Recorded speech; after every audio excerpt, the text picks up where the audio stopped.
ইংল্যান্ডের মিডল্যান্ডস অঞ্চলের ব্যবসায়ীরা বলছেন সামাজিক যোগাযোগ মাধ্যম তাদের ব্যবসার ধরনই বদলে দিচ্ছে। আগের যে কোনো সময়ের চেয়ে অনেক বেশি পরিচিতি এনে দিচ্ছে তাদের ব্যবসার। উলভারহ্যাম্পটনের মালিক বুচার্স একটি পারিবারিক ব্যবসা যার যাত্রা শুরু হয়েছিল 1970 সালে। বর্তমান পরিচালকদের আসসালামু আলাইকুম, আমি জান্নাত বৃষ্টি। বিগত অনেক বছর ধরেই বাংলাদেশ থেকে ইউকেতে এবং ইউকে থেকে বাংলাদেশে পণ্য আনা নেওয়ার ক্ষেত্রে ব্যবহার করছি বি কার্গো সার্ভিস। আপনারাও ব্যবহার করতে পারেন বিশ্বস্ত কার্গো প্রতিষ্ঠান বি কার্গো। দাদার হাত ধরে এখন সেই দোকান চালাচ্ছেন দুই ভাই ম্যানি ও আদনান মালিক। তবে সাম্প্রতিক বছরগুলোতে তাদের ব্যবসা আর শুধু স্থানীয় ক্রেতাদের মধ্যে সীমাবদ্ধ নেই।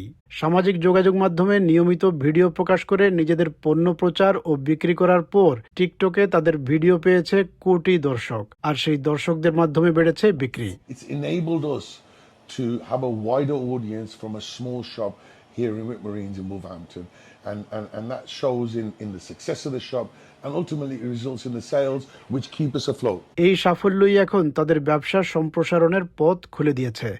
দুই ভাই এখন স্টোক-অন-ট্রেন্টে দ্বিতীয় একটি দোকান খোলার প্রস্তুতি নিচ্ছেন। তারা বলছেন তাদের পরিকল্পনা এখানেই শেষ নয়। It's not just about creating jobs and creating opportunities here in Wolverhampton. We're looking further afield in, the rest of the Midlands to create something similar there as well. টিকটকের তথ্য অনুযায়ী ব্রিটেনে প্ল্যাটফর্মটিতে থাকা প্রতি 5টি ছোট ও মাঝারি ব্যবসার একটি রয়েছে মিডল্যান্ডস অঞ্চলে, লন্ডনের বাইরে যা সর্বোচ্চ।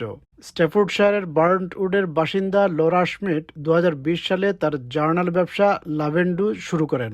শুরুতে ছিল মাত্র 2টি পণ্য, এখন সেই সংখ্যা বেড়ে দাঁড়িয়েছে 24-এ। অনলাইনে 1 লাখের বেশি অনুসারী থাকায় প্রচলিত বিজ্ঞাপনের খরচ বাঁচিয়ে এখন তিনি একটি গুদামঘর থেকে ব্যবসা পরিচালনা করছেন। The first 3 years of our business, we grew completely organically, so we didn't pay for any marketing. We've managed to spend that money on, yes, a warehouse. I've also been able to hire my mum, so I work with my mum on a daily basis. It's become a little bit of a family business. Retail ব্যবসা বিশেষজ্ঞরা বলছেন সামাজিক যোগাযোগ মাধ্যম independent ব্যবসাগুলোর জন্য বড় সুবিধা নিয়ে এসেছে। When you see a bargain online, if it's too good to be true, it probably is. Now, that doesn't mean to say that there aren't good deals to be had. One of the things you can do is you can check the brand. So you might want to look at the brand on another platform. You might want to look it up online or perhaps on LinkedIn. আরও বেশি সংখ্যক ব্যবসায়িক প্রতিষ্ঠান অনলাইনে সক্রিয় হয় বিশেষজ্ঞরা মনে করছেন সামাজিক যোগাযোগ মাধ্যমে কেনাকাটার এই প্রবণতা খুব শিগগিরই থামছে না। আসসালামু আলাইকুম, আমি জান্নাত বৃষ্টি। বিগত অনেক বছর ধরেই বাংলাদেশ থেকে ইউকেতে এবং ইউকে থেকে বাংলাদেশে পণ্য আনা নেওয়ার ক্ষেত্রে ব্যবহার করছি বি কার্গো সার্ভিস। আপনারাও ব্যবহার করতে পারেন বিশ্বস্ত কার্গো প্রতিষ্ঠান বি কার্গো।